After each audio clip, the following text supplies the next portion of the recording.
부활의 아침입니다. 예수님께서 오늘 무덤에서 나오셨을 때 어떤 기분이셨을까요? 한번 상상해 보셨습니까? 어떤 분은 만세하면서 나오셨다고 말씀하시더라고요. 그래서 우리한테 정말 이 부활이 어떤 의미인가, 이것을 오늘 이제 다시 한번 생각하는 의미로 이제 오늘 이 주제를 정했습니다. 그래서 이제 부활이 우리에게 어떤 의미가 있습니까? 예, 저기 보면 요한복음 19장 34절에 보면 한 군인이 창으로 옆구리를 찌르니 곧 피와 물이 나오더라. 예수님의 의학적 소견으로 그 사인은 바로 심장 파열이었다고 합니다. 그래서 심장 파열이었을 때 그 옆구리에서 창으로 이렇게 찔렀을 때 바로 피하고 물이 분리되면서 그 덩어리, 핏덩어리하고 이제 물하고 이렇게 분리되면서 나온다고 그래요. 그래서 심장 파열은 굉장한 어떤 고통을 받았을 때, 심각한 고통을 받았을 때 이제 그런 일이 발생한다고 합니다. 그래서 이제 이게 부활의 아침, 요한복음 20장 1절부터 보면 이게 이제 부활의 아침, 막달라 마리아가 이제 예수님에게 그 몸에 마지막 기름을 바르기 위해서 이제 아침에 갔었는데 그 구절입니다. 우리 함께 같이 한번 읽어보겠습니다.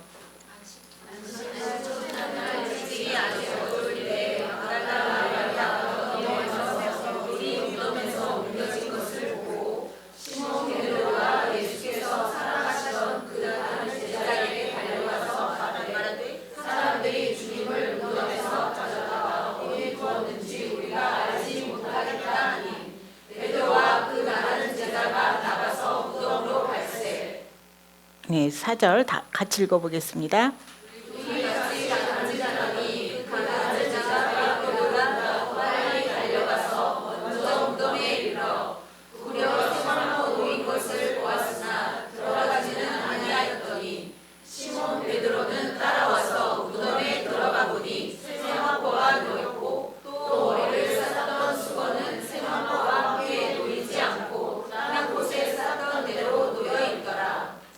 예, 예수님께서는 심장 파열로 돌아가시기도 했지만 또 많은 사람들이 예수님이 막 부활하셨다고 하니까 안 죽었을 거야 이렇게 말을 하는데 예수님이 이제 그 유대인의 장례법에 따르면은 세마포하고 기름을 섞어서 이렇게 붕대로 감았다고 해요. 그래서 유대인의 부잣집에는 기름을 바르는, 어떻게 하면 기름을 바르는지 이렇게 아는 종이 있었다고 합니다. 그래서 니고데모하고 그다음에 요셉하고 가서 이제 무덤에다가 예수님을 놓을 때 세마포를 이렇게 붕대 감듯이 계속 감고 그다음에 그것을 습기 차지 않고 그다음에 썩지 않도록 그 기름을 계속 같이 발랐다고 해요.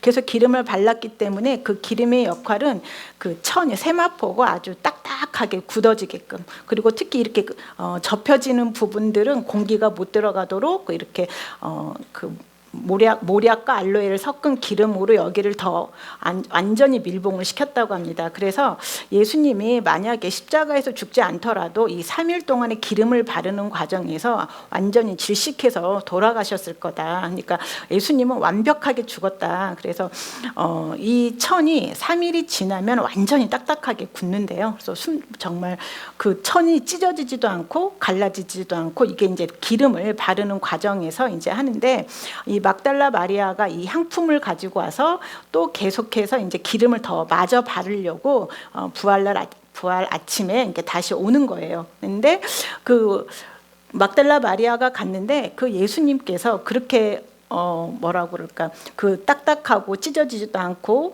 그런 세마포가 풀러져 있고 또 머리를 싸맸던 수건이 저렇게 다 이렇게 잘 개어져 있었다는 거예요. 그러니까 제자들은 예수님께서 돌아가시기 전에 내가 3일 만에 살아나리라 이런 말을 했지만 제자들은 그게 무슨 말인지를 몰랐어요. 그런데 이걸 보면서도 제자들은 믿을 수밖에 없었다는 거죠. 바로 이 세마포가 이렇게 놓여 있는 거, 자기 머리를 싸맸던 수건이 잘 개어져 있던 거. 우리는 이렇게 상상 한번 해보면 예수님이 이렇게 수건을 잘 개놓고 나오셨대요. 사실 굉장히 심각한 고통을 받으셨고 그 3일 동안 그 안에 있었는데도 불구하고 정말 그 신성의 한 분으로서 여러분 같으면 어떻게 나오시겠어요?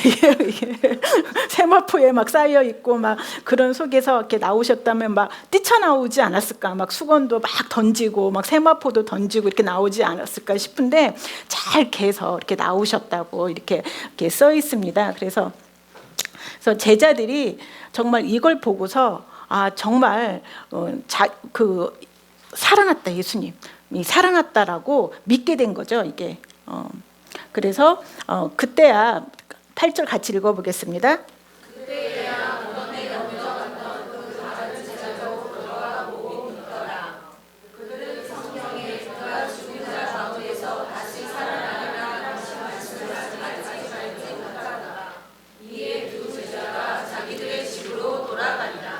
이 제자들이 집으로 돌아갈 때 어떤 기분으로 흥분된 상태로 막 돌아갔을 것입니다. 이제 예수님께서 살아나셨다라고.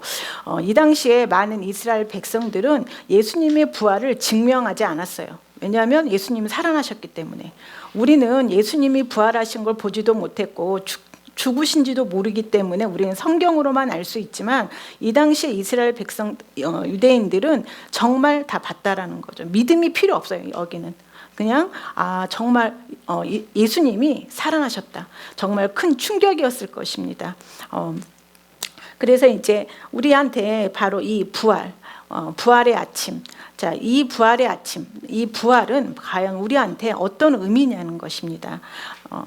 자, 그래서 여기 보면은 요한은 무덤에서 무엇을 보았기에 예수님이 부활하셨다고 믿게 되었을까요? 바로 세마포라든지 정말 불가능한 일들을 봤습니다. 그래서 그들은 성경에서 그들이 죽은 자 가운데에서 다시 살아나야 하리라 하신 말씀을 아직 알지도 못했지만 그들은 스스로 믿게 되었죠. 그 다음에 예수께서 살아나셨다. 이 사실은 오늘날 우리에게 어떤 의미가 있을까입니다. 이 부분에서 거기 보면 속량. 요한계시록 1장 17절 18절에서 내가 볼 때에 그의 발 앞에 엎드려져 죽은 자 같이 되매 그가 오른손을 내게 얹고 이르시되 두려워하지 말라. 나는 처음이요 마지막이니 곧 살아있는 자라. 내가 전에 죽었었노라. 볼지어다 이제 세세토록 살아있어 사망과 음부의 열쇠를 가졌노니. 예수님이 부활하시고 나서 이렇게 말씀하셨습니다. 내가 살아있는 자야. 그런데 내가 전에 죽었었어. 그런데 이제는 내가 세세토록 살아있어 사망과 음부의 열쇠를 가졌다. 이렇게 말하고 있습니다. 그러면 예수님께서는 바로 우리는 이 말씀을 통해서 예수님이 하신 일들을 우리는 알고 있습니다. 우리가 이제까지 공부한 것들을 통해서 바로 예수님이 전에 죽었었다. 이 죽었었다라는 의미가 바로 무엇을 의미하는지. 우리가 부활의 의미를 알기 위해서는 바로 예수님께서 이렇게 하신 일을 정확하게 알 때 우리는 바로 그 부활의 의미를 알고 예수님이 정말 원하셨던 우리의 삶이 무엇인지를 알게 될 것입니다. 더 분명해지는 거죠. 그래서 예수님이 내가 전에 죽었었다. 우리는 이 전에 죽었었다라는 말이 바로 뭘 의미하냐면 바로 인간의 본성인 영적 죽음과 동일시되었다는 걸 우리가 배웠습니다. 그래서 예수님은 우리와 동일시되셨어요. 우리는 바로 사단의 자녀이며 영 안으로 사단의 본성인 죽음이 들어와 있죠. 그래서 그 죽음이 우리에게 항상 실패와 죄와 질병과 고통을 주었다는 걸 우리가 알고 있습니다. 그런데 예수님은 바로 우리와 함께 그거에 동일시되었다는 것입니다. 그래서 우리 첫 번째 보면은 우리의 죄들을 그리스도 위에 얹으셨다. 예수님의 영 위에 우리의 죄들을 얹으셨습니다. 그다음에 예수님의 영 위에다가 우리의 질병을 얹으셨습니다. 그래서 이사야서 53장 5절에서 6절인데 그 6절 한번 거기 써 있는 걸 같이 한번 읽어보겠습니다. 같이 한번 읽어볼게요. 그가 찔림은 그가 상함은 우리의 죄악 때문이라. 그가 징계를 받음으로 우리는 평화를 누리고 그가 채찍에 맞음으로 우리는 나음을 받았도다. 우리는 다 양 같아서 그릇 행하여 각기 제갈 길로 가거든 여호와께서는 우리 모두의 죄악을 그에게 담당시키셨다. 그 앞절에 5절에 보면은 예수님의 영이 모든 질병을 짊어지셨다. 우리의 고통을 메었다라고 써 있습니다. 그래서 예수님의 영, 사람들은 너무 육신적이고 감각적인 사람은 보이는 것밖에 안 보이죠. 그래서 예수님 몸 안에 있는 진짜 사람을 보지를 못했어요. 하나님도 보았고 사단도 보았고 천사도 봤어요. 그 숨은 사람이 바로 인간 대신 죄가 되시는 모습을, 그다음에 인간 대신 질병이 되신 모습을 하나님도 보았고 사단도 보았고 천사도 보았다는 거죠. 하지만 우리 인간은 너무 육신적이고 감각 지식에 너무 결합되어 있기 때문에 십자가에 있는 예수님만 보았어요. 그런데 지금 예수님의 영에 우리의 모든 죄, 우리의 모든 본성, 죽음이라는 본성이 얹어졌어요. 그래서 우리의 모든 질병이 얹어졌고 우리의 모든 죄가 얹어져서 우리 대신 바로 고통을 당하시기 위해서 바로 예수님의 영이 바로 지옥으로 가시는 것을 여러분이 상상 속에서 그려보세요. 예수님의 몸이 중요한 것이 아니라 예수님의 영이 바로 주인공이라는 것입니다.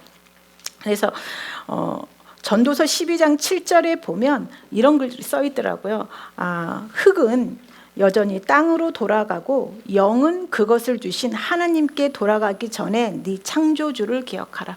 이렇게 구약에서도 보면 하나님께서 주신 영, 이렇게 우리는 항상 몸을 생각하잖아요. 몸이 하는 말, 몸이 하는 행동, 몸이 하는 것들에 집중하지만 이렇게 바로 하나님께서 바로 하나님께서 주신 그 영이, 그 영을 기억하라. 영은 그것을 주신 하나님께로 돌아간다라고 전도서에 써 있어요. 흙은 다시 땅으로 돌아가지만 영은 다시 하나님께로 돌아간다. 그래서 우리는 항상 영을 인식하는 거죠. 영. 그래서 예수님의 속사람, 바로 예수님의 속사람이 우리 대신 죄가 되셨고 우리 대신 질병이 되셨다는 거죠. 그 죄와 질병을 지고서 우리 대신 바로 예수님께서 바로 지옥으로 가시는 것입니다. 그 고통은 우리가 알지는 못해요. 어떤 고통이었을지는. 하지만 우리는 그것을 알므로 인해서 우리는 지옥에 갈 필요가 없다라는 거. 그다음에 우리가 예수님이 짊어지신 질병을 우리가 도로 짊어질 필요가 없다는 것을 아는 것입니다. 그래서 우리 이사야서 53장 6절을 다시 한번 읽어보겠습니다. 그가 찔림은 우리의 허물 때문이요 그가 상함은 우리의 죄악 때문이라. 그가 징계를 받음으로 우리는 평화를 누리고 그가 채찍에 맞음으로 우리는 나음을 받았도다. 우리는 다 양 같아서 그릇 행하여 제 길로 갔거늘 여호와께서는 우리 모든 죄악을 그에게 담당시키셨도다. 자, 예수님이 바로 그의 찔림은 우리의 허물 때문이요 그가 상함은 우리의 죄악 때문이라고. 그래서 예수님께서 우리 대신 모든 질병과 고통으로 바로 매맞으셨다는 것입니다. 그래서 우리는 바로 이런 것을, 자, 그래서 예수님의 속사람이 바로 죄가 되시고 예수님의 속사람이 질병이 되신 것입니다. 자, 그리고 나서 바로 예수님께서 가장 먼저 의롭게 되시고 살아나시고 새로운 피조물이 되시고 나서 바로 사단을 정복하셨습니다. 자, 예수님이 모든 죄와 질병을 가지고 가셔서 우리 대신 고통을 당하시면서 그리고 나서 가장 먼저 의롭게 되시고 살아나신 다음에 사단을 정복하셨어요. 자, 여기 보면 죽음을 통하여 죽음의 세력을 잡은 자 곧 마귀를 멸하시며 또 죽기를 무서워함으로 한평생 매어 종노릇하는 모든 자들을 놓아주려 하심이라. 예수님께서 모든 바로 죽음의 세력을 다루는 사단의 권세를 무력화시키셨어요. 그리고 바로 죽음을 다루는 사단의 그 능력을 분쇄하셨어요. 예수님께서. 그래서 모든 죽음의 능력과 사단의 권세와 사단의 능력이 바로 무력화되고 깨트려졌다라는 것입니다. 자, 이 엄청난 싸움이 지옥에서 일어나게 되는 거죠. 자, 다음에 골로새서 2장 15절. 자, 같이 한번 읽어보겠습니다. 통치자들과 권세를 무력하여 드러내어 구경거리로 삼으시고 십자가로 그들을 이기셨느니라. 자, 예수님께서 자, 통치자들과 권세들을 무력화하셨다고. 자, 사단의 모든 능력과 사단의 모든 권세가 무력화되었습니다. 우리는 알고 있죠. 사단의 그 죽음의 세력들이 바로 뭐냐면 질병이나 실패나 두려움이나 열등감이나 정죄감이나 이런 모든 것들이라는 걸, 이런 것들이 바로 예수님의 영에 얹어져서 예수님은 그런 것들을 다 가지고 가셔서 이제 모든 고통을 다 당하신 후에 다 던져버리셨습니다. 지옥에다가. 자, 그래서 바로 거기서 사단을 정복하셨고 사단이 갖고 있던 모든 통치, 권세들을 무력화시키신 것입니다. 그래서 십자가로 이기셨습니다. 예수님께서. 자, 이제 인간은 속량될 수 있습니다. 아담이 바로 범죄함으로 인해서 빼앗겼던 모든 통치권과 권세를 예수님께서 이제 가져오실 수 있습니다. 그래서 인간은 이제 속량될 수 있는 것입니다. 자, 우리가 보통 그 6.25 전쟁 때 바로 그 북한 군인들이 남한에서 포로로 잡혀 있었을 때 그들에게 이제 너희들은 선택할 수 있다. 북한으로 안 돌아가도 돼. 이런 그 선택할 수 있는 권리를 주잖아요. 이렇게 너희들은 이제 우리가 이겼기 때문에 남한에 있어도 되고 북한에 있어도 되고 이렇게 선택권을 주는 것처럼 예수님도 이제 모든 사람들에게 바로 너는 사단의 권세와 통치로부터 해방될 수 있어. 왜? 내가 이 전투를 이겼다. 내가 지옥에서 너희들의 영을 붙잡고 있던 사단의 모든 능력과 권세, 이 사단의 그 부하들 있는 그곳에서 다 이겼다. 그러니까 너희들은 선택할 수 있다. 이렇게 지금 말하고 계시는 것입니다. 그래서 이제 속량될 수 있다는 것입니다. 우리는 이제 선택권이 있습니다. 그래서 속량의 아침이 밝은 것입니다. 바로 예수님께서, 그래서 우리가 앞에 있던 그 말씀, 자, 요한계시록 1장 17절 18절. 자, 같이 다시 한번 읽어보겠습니다. 자, 내가 볼 때에 그의 발 앞에 엎드려져 죽은 자 같이 되매 그가 오른손을 내게 얹고 이르시되 두려워하지 말라. 나는 처음이요 마지막이니 곧 살아있는 자라. 내가 전에 죽었었노라. 볼지어다 이제 세세토록 살아있어 사망과 음부의 열쇠를 가졌노니. 예, 이걸 이해하실 수 있으시겠죠. 바로 예수님께서 우리 대신 죽었다. 우리 대신 죄가 되시고 질병이 되시고 우리와 동일시돼서 대신 고통을 당했다. 그런데 이제 내가 살아있게 됐어. 바로 내가 먼저 의롭게 되고 새로운 피조물이 돼서 나의 영이 먼저 재창조되고, 그리고 나서 사단을 정복했고 사단이 갖고 있던 모든 음부의 열쇠, 권세를 가지고 왔다. 이렇게 분명히 선포하시는 것입니다. 그래서 이제 우리는 속량될 수도 있고 바로 우리는 이제 선택할 수 있게 된 것입니다. 자, 골로새서 1장 13절 14절 같이 읽겠습니다.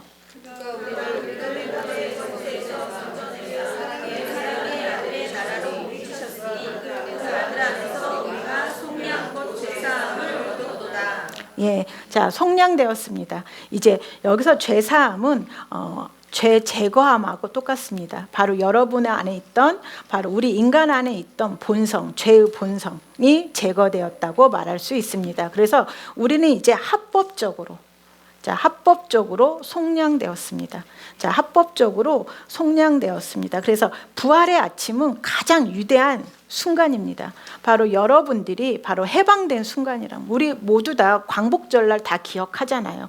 그런 것처럼 바로 인간이 바로 사단으로부터 속량되는 것입니다. 그래서 우리에게 정말 기쁜 날이 바로 이 부활절입니다. 그리고 이 속량은 합법적이고 또 우리에게 바로 하나님의 생명을 줄 수 있는 것입니다. 이제 인간은 속량되었기 때문에 하나님의 생명을 합법적으로 받을 수 있게 되었습니다. 이 생명 안에는 하나님의 모든 속성, 예수님의 하신 일이 그대로 담겨서 우리에게 올 수 있게 되는 것입니다. 자, 그래서 자, 새로운 피조물, 두 번째, 자, 새로운 피조물이 될 수 있습니다. 합법적으로. 자, 하나님의 생명을 가진 자가 되었습니다. 자, 요한복음 5장 24절 같이 한번 읽어보겠습니다.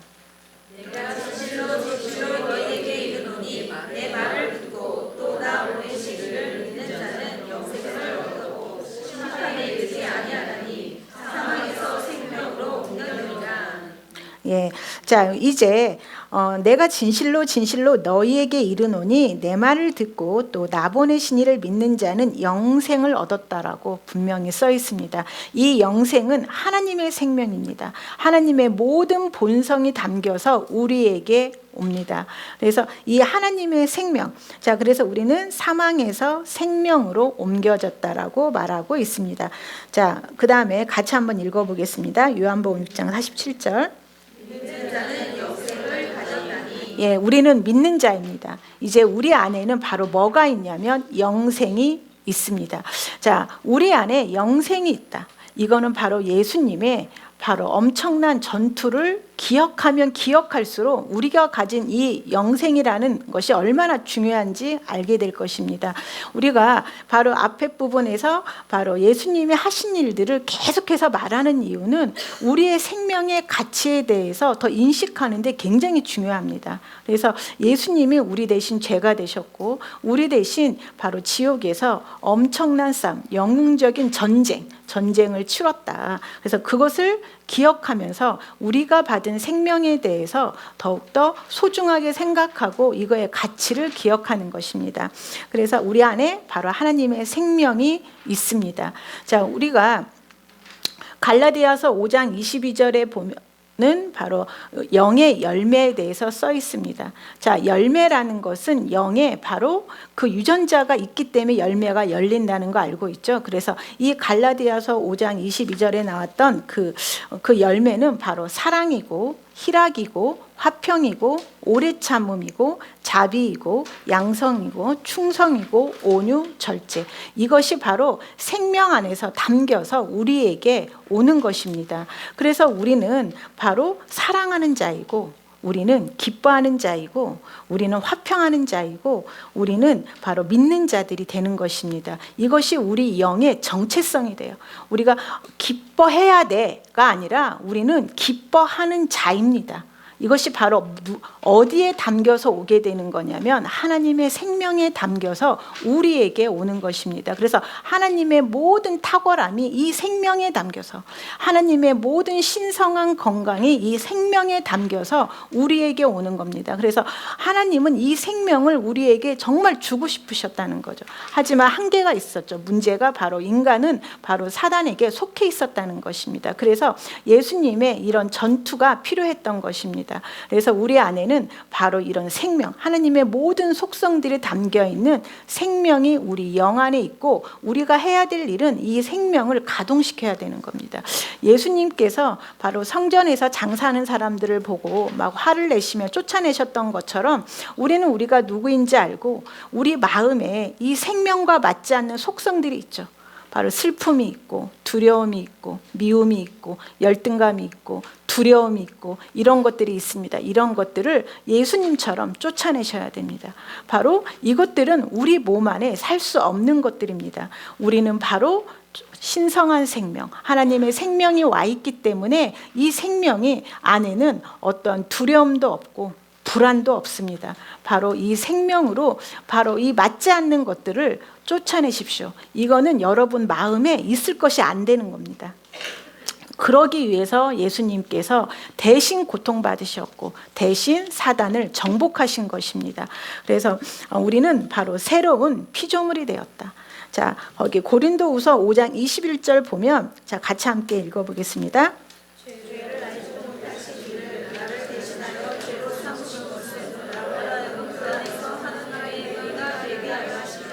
예, 여러분은 의가 되었습니다. 이거는 예수님이 하신 일을 통해서 여러분이 의가 된 거지 여러분들이 하는 일을 통해서 의가 되는 게 아닙니다. 행동을 통해서 얻는 의가 아니라 예수님이 하신 일을 통해서 우린 의인이 되었습니다. 이제 죄인은 없습니다. 의인만 있을 뿐입니다. 그런데 우리는 의인이 되었는데 의인으로서 새로운 매뉴얼들을 배워야 됩니다. 근데 우리는 항상 무슨 마인드가 있냐면 고치려고 해요. 계속 고치려고 하는 마인드. 그것이 아니라 우리는 나는 의인이지. 그럼 나는 어떻게 살까? 의인은 어떻게 기능할까? 이렇게 생각을 해야 되는 것입니다. 근데 우리는 계속 마이너스적 생각, 고치려고. 의인이라며, 그러니까 고쳐야 돼. 이렇게 가니까 너무 항상 힘듭니다. 근데 그것이 아니라 나는 의인이지. 그럼 나는 어떻게 살까? 이렇게 생각을 해보십시오. 그래서 우리는 의인입니다. 예수님의 하신 일을 통해서 죄를 지었던 그 사람은 없습니다. 이제 의를 행할 수 있는 의인만 있는 것입니다. 그런데 아직 익숙하지 않아서, 우리 삶에 익숙하지 않아서 약간 옛날의 행동들이 나올 수 있습니다. 그런데 더 중요한 거는 그 행동이 익숙하지 않는 그거에 집중하는 것이 아니라 나의 재창조된 내 영을 더욱더 보시면 그것들은 사라져 버립니다. 그래서 우리는 바로 의인이라는 거. 자, 죄인과 의인이 섞여 있지 않아요. 우리 마음에 이렇게 섞여 있잖아요. 내가 어제 죄를 지었으면 내가 오늘 죄인이 되고, 오늘 조금 착한 일을 하면 의인이고, 섞여 있지 않아요. 그냥 의인이에요. 죄인은 죽었고 우리는 의인입니다. 그래서 의인으로 다시 태어났습니다. 자, 그래서 여기 보면은 그 다음에 고린도전서 1장 9절 같이 한번 읽어보겠습니다.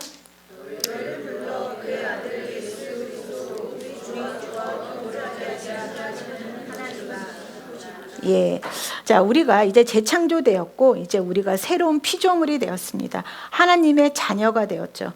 자, 하나님의 자녀가 되어서, 자, 너희를 하나님의 자녀로 부르고 예수 그리스도 우리 주와 더불어 교제하게 하신다. 교제하게 하신다. 근데 우리가 이런 말씀 읽을 때 꼭 어떻게 이해를 하냐면, 왜 밥 먹을 때 사장님이 옆에서 밥 먹으면 불편하잖아요. 그래서 빨리 밥값만 내주고 갔으면 좋겠는데 안 가시고 계속 앉아있는 듯한 느낌? 그러니까 하나님한테 우리가 기도할 때 같이 이렇게 동등하게 이렇게 교제를 한다는 그런 개념이 아니라 빨리 기도응답만 들어주시고 떠나시지, 왜 그렇게 이런 마이너스적 생각을 갖는 것 같아요. 이렇게. 왜냐하면 자기 정체성을 모르기 때문에. 우리 사장님하고 동등하니까 우리가 아카데미 시상식 같은 데 보면 우리나라 배우들이 그 상을 받아서 그 외국 배우들하고 동등하게 서 있을 때 그런 느낌이죠. 동등한 느낌. 그러니까 하나님의 자녀로서 우리가 한 일 때문에 동등한 게 아니라 예수님의 하신 일을 통해서 내가 바로 하나님의 의가 되었고 하나님의 자녀라는 걸 주셨고 하나님과 예수님과 동일시가 되게 했는데, 우리는 계속해서 우리의 무의식은 계속 이런 식으로 들어가는 거죠. 빨리 기도응답만 들어주고 가세요. 같이 이렇게 밥상에 있고 싶지 않은 사장님과 같은 마인드로 계속 하나님과 예수님을 대하는 거죠. 그거는 아직 우리가 정체성에서 아직 모르기 때문에 그런 생각을 갖는 것 같습니다. 바로 우리는 하나님은 사랑의 하나님이고 아빠예요. 그래서 아담의 범죄로 인해서 가장 소중한 자식을 잃었죠. 그래서 얼마나 함께하고 싶었던 그 열망이 있으셨겠어요. 그래서 우리에게 똑같은 생명을 주셨고 함께 같이 밥을 먹고 이야기하고, 정말 대단한 교제의 특권입니다. 여러분들이 바로 신성과 동일시되는 특권이에요. 신성. 우리가 동등하게, 어떤 열등감도 없이, 어떤 부족함도 없이, 어떤 두려움도 없이 하나님과 함께, 예수님과 함께 똑같이 신성에 참여한 자로서 같이 밥을 먹는 것입니다. 그래서 그런 대로 부르셨대요. 정말 하나님의 사랑을 느낄 수 있습니다. 그래서 그런 하나님 우리 주와 더불어 교제하게 하시는 하나님은 미쁘시다라고 써 있습니다. 그래서 우리의 그 속량되었고, 그다음에 우리를 하나님의 자녀로 삼으셨고, 또 우리에게 영생을 주심으로 인해서 하나님은 바로 예수님과 함께 우리와 교제하기를 정말로 원하신다. 이게 아마 속량의 절정인 것 같습니다. 바로 교제하게 하시는. 그래서 우리는 이제 새로운 피조물이 되었습니다. 성경을 이렇게 우리가 말씀을 보고 성경을 읽고 책을 읽을 때 우리가 육신에 있을 때는 예수님의 육체적 부활을 더 크게 느껴져요. 육체적 부활, 사실 상상이 안 되죠. 육체적 부활이. 그런데도 육체적 부활을 보는 이유는 너무 우리가 육신의 감각, 지식에 너무나 몰입되어 있기 때문입니다. 그런데 진짜 더 큰 기적은 영의 부활이고 영의 재창조이고, 바로 마귀의 자식을 하나님의 자녀로 바꿨다는 것이 가장 큰 속량의 기적입니다. 그러니까 여러분들의 영이 바로 사단의 자녀의 자식에서 바로 하나님의 자녀로 바뀌었다는 거. 근데 그냥 바뀌었어. 간주되는 것이 아니라 그 안에 정말 하나님과 똑같은, 예수님과 똑같은 그 생명을 집어넣어 주셨다는 것입니다. 그것이 가장 큰 기적이에요. 영에서 봤을 때. 그리고 영은 반드시 육신에 나타나게 되어 있습니다. 우리는 지금 눈앞에 있는 컵, 눈앞에 있는 것들이 더 중요하게 여기고 지금 당장 내가 급한 것만 해결되었으면 좋겠다라고 생각하지만 실제로는 영이 더 먼저이고 영이 더 큽니다. 그래서 영에 있는 것을 묵상하다 보면 육신에 반드시 나타나게 되어 있습니다. 그래서 영의 부활이 더 큰 기적이다. 속량의 가장 큰 기적은 바로 하나님의 자녀의 등장인 것입니다. 능력을 가진, 하나님의 생명을 가진, 하나님의 능력을 가진 그런 자녀들이 등장하는 것입니다. 자, 그래서 새로운 피조물은 영생을 가진 자이다. 그리고 이 새로운 피조물은 하나님과 예수님과 더불어 교제하는 대로 바로 불렀다. 이렇게 되어 있습니다. 자, 이런 말씀들이 우리 심령에 간직해야 되는데 이런 말씀들이 우리가 익숙해지는 데는 시간이 필요합니다. 익숙해지는 데는 왜냐하면 우리가 죄인으로 살은 지가 40년, 50년이 넘잖아요. 우리를 스스로 죄인이라고 생각하고 우리는 항상 부족하다고 생각하고 이렇게 생각한 게 4, 50년입니다. 근데 이 생각이 하루아침에 그냥 바뀌는 건 아닙니다. 그래서 이런 말씀들이 나한테 익숙해지고 적응되는 데는 반드시 시간이 필요하다는 것과 그래서 우리가 말씀을 묵상하는데 시간을 투자를 하셔야 됩니다. 근데 제가 오늘 말씀의 주보는 굉장히 논리적으로 잘 정리가 되어 있어요. 그러니까 왜 여러분들이 새로운 생명을 받았고 그다음에 새로운 피조물이 되고 그다음에 나중에 이제 왜 정복자가 되는지 그 순서예요. 그래서 이 말씀들을 순서대로 계속 이렇게 본다면 굉장히 여러분한테 도움이 될 것입니다. 그래서 예수님이 죄가 되셨고 예수님의 영이 죄가 되시고 예수님의 영이 질병이 되셨고 그리고 예수님이 사단을 정복하셨고 그래서 이제 인간은 속량되었고 그다음에 속량되어서 이제 합법적으로 생명을 받을 수 있어서 인간의 영은 재창조되었고 그래서 인간의 영은 새로운 피조물이 될 수 있다라는 거. 그래서 새로운 피조물은 새로운 종족의 등장입니다. 그래서 새로운 피조물은 어떻게 살아야 되는지를 우리는 배워야 돼요. 새로운 피조물은 어떻게 사는지. 그래서 이제 새로운 피조물은 바로 정복자입니다. 자, 새로운 피조물. 자, 이건 영이에요. 영. 마음이 아닙니다. 마음은 재창조되지 않았어요. 그다음에 몸도 재창조되지 않았어요. 바로 영이 재창조됩니다. 그런데 바로 이 영이 정복자입니다. 영이. 자, 고린도후서 2장 14절과 15절 같이 함께 읽겠습니다.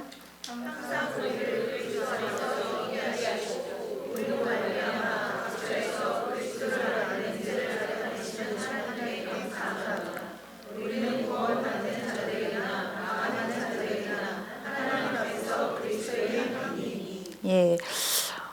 옛날에 전쟁에서 로마 시대 때 전쟁에서 이기면 그 포로들을 뒤에다가 이렇게 놓고 향기를 품었다고 그래요. 그래서 이 향기 냄새를 계속 품면서 그 로마 시내로 딱 들어오게 되면 그 포로들 중에서도 살려두는 사람이 있고 죽이는 사람이 있잖아요. 그래서 그 향기를 맡을 때 아, 내가 죽을 때가 됐구나. 그래서 죽음에서 죽음에 이르는 냄새. 그다음에 어떤 사람 포로 중에서도 사는 사람들이 있잖아요. 그래서 아, 나는 냄새를 딱 맡으면서 아, 나는 산자구나. 생명에서 생명으로 이르는 냄새. 이렇게 했다고 그래요. 그래서 자, 이거는 자, 이 고린도후서 2장 14절 15절을 다른 번역본으로 제가 이렇게 해놨습니다. 한번 같이 한번 읽어보겠습니다.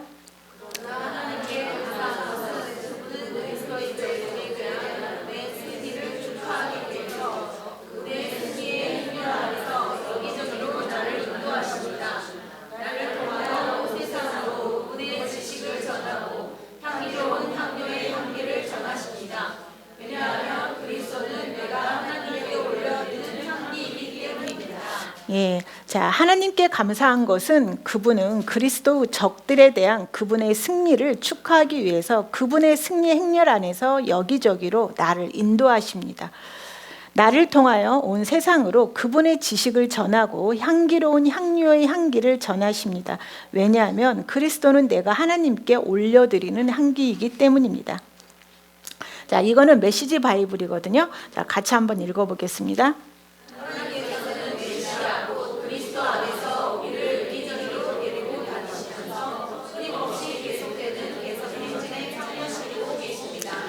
예, 자, 우리는 바로 개선 행진, 자, 참여시키고 있대요. 자, 우리는 우리한테서 어떤 고난이 생기고 힘들면 왜 나한테 이런 일이 생겼을까라고 생각을 하지만 하나님은 거기가 전쟁터라고 생각하시고 거기에서 여러분들이 승리하기를 바라시는 대목입니다. 그러니까 예수님께서 우리를 여기저기로 데리러 다니신다고. 지금 생명과 맞지 않는 곳에, 그곳에 실패라는 곳이 있었고 누군가에 대한 미움이라는 게 있었고 어떤 게 열등감이라는 곳이 있고 이런 것들이 있는 곳에 예수님과 우리가 함께 거기를 들어가서 바로 개선 행진을 시키겠다. 그러니까 여러분은 예수님의 하신 그 전쟁, 그것을 기억하면서, 그래서 그 전쟁으로 인해서 내가 바로 하나님의 생명을 가진 새로운 피조물이 되었다는 그걸 알면서 바로 어디로 들어가냐면 여러분의 전투지로 들어가는 것입니다.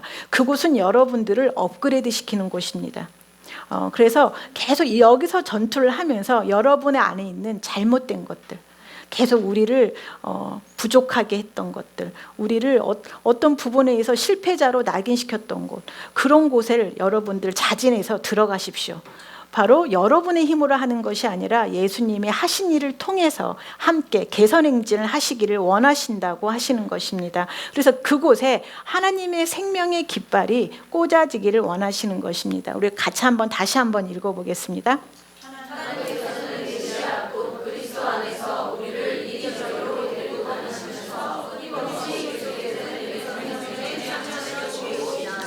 예, 자, 우리는 정복자입니다. 정복자로 여러분의 마음을 들여다보십시오. 생명과 맞지 않는 것들이 있다면 예수님처럼 과감하게 몰아내십시오. 여러분은 승리자이고 화평이며 희락이며 기쁨이며 사랑하는 자들입니다. 바로 이것들을 위해서 예수님께서 죽으시고 장사되시고 부활하신 것입니다. 우리가 예수님께서 하신 일을 계속해서 기억하고 고백하고 묵상하는 이유는 그런 일들을 계속해서 기억하기 위해서입니다. 여러분이 누구인지를 알기 위해서.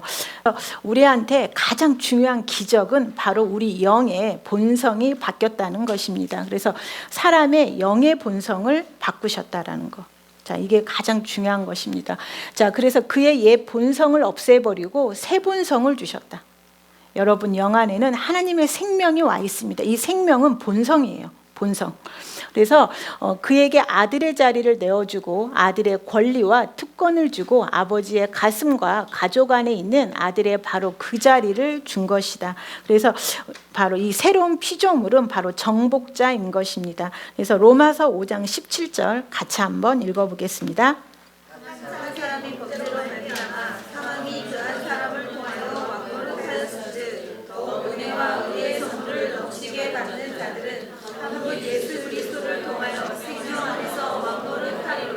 예, 예, 자, 그래서 우리는 이제 우리의 영은 바로 왕입니다. 그래서 가장 먼저 뭘 다스려야 되냐면 감각, 육신을 다스려야 돼요. 육신을. 그래서 육신은 계속해서 생명과 맞지 않는 말을 계속합니다. 우리는 그게 정말 나라고 믿었기 때문에 이제까지 속아 살았어요. 그랬는데 이제 우리가 해야 될 일은 마귀와 세상과 육체를 다스리는 것입니다. 우리는 성경에서 뭐 십자가, 너의 정욕과 너의 육신을 십자가에 못 박아라 하면 어떤 느낌이 드냐면 내가 막 힘든 일을 해야 될 것 같고 고난을 받아야 될 것 같고 막 이렇게 생각을 합니다. 그것이 아니라 여러분은 위치를 알려주는 것입니다. 뭐냐면 여러분은 영이라는 것입니다. 육신이 아닙니다. 그래서 육신은 십자가에 이미 죽었어. 그러니까 육신을 다스려, 이 말입니다. 근데 우리는 그것을 잘못 오해하는 거죠. 예를 들자면 너 인간이야, 소 아니야, 이렇게 말을 했어요. 너 인간이야, 소 아니야. 그러면 우리는 딱 그 말을 들었을 때 맞아, 난 소가 아니니까 소처럼 행동할 필요도 없고 소처럼 생각할 필요도 없고 소가 좋아하는 풀만 먹을 필요도 없는 거잖아요. 근데 우리는 이런 말씀을 볼 때 너는 육신이 아니야, 너는 육신의 정욕을 십자가에 못 박아서 할 때 영이라는 걸 모르기 때문에 계속해서 육신의 자리에서 막 생각을 해보는 겁니다. 그러니까 고난을 달게 받으라는 거지, 막 십자가를 같이 지라는 거지, 이렇게 해석하는데 그게 아니라 너는 영이야, 육신이 아니야. 그러니까 육신의 말을 듣지 마, 이 말이에요. 너의 영은 성공이고 승리이고 건강이고 희락이고 화평이야. 그러니까 너의 영이 육신을 다스려. 계속 그런 말이에요. 그러니까 성경을 내가 영이라는 자리에서 보면은 내 영의 위치가 육신을 다스리는 자리에 있구나, 이걸 알게 되는데 영이라는 걸 모르기 때문에 계속 육신에 끌려다니면서 성경을 육신에서 계속 해석을 하게 되는 거예요.